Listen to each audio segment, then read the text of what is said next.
In this video, everything you need to know how to disconnect heater core coolant lines on Volvo.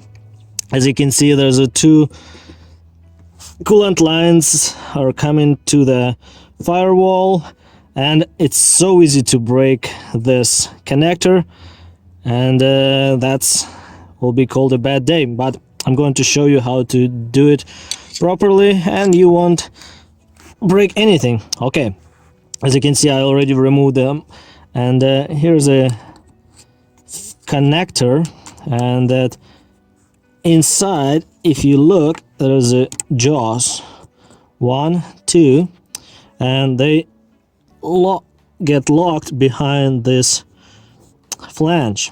Okay, what we are going to do, we need a flat screwdriver.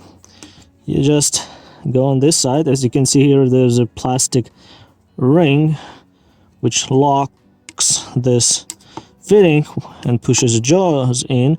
You go on this side and pry this end up like so, and hold up with the finger and put your screwdriver here.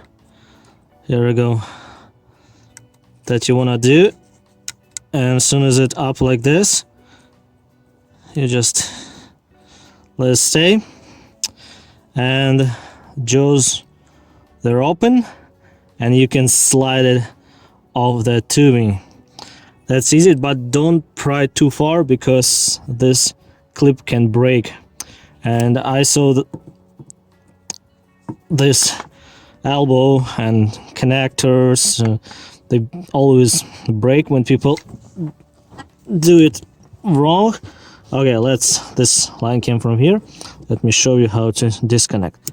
It clips, it locked, and it's sealed, right? It's simple with that. And then you go with a screwdriver, pry it out, push this, grab it with your fingers even, and slide it off.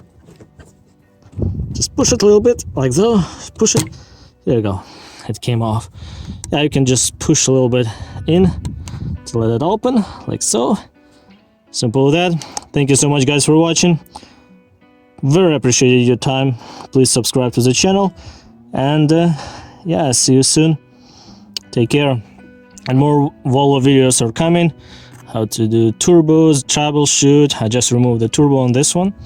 And yeah, take care. Bye bye now.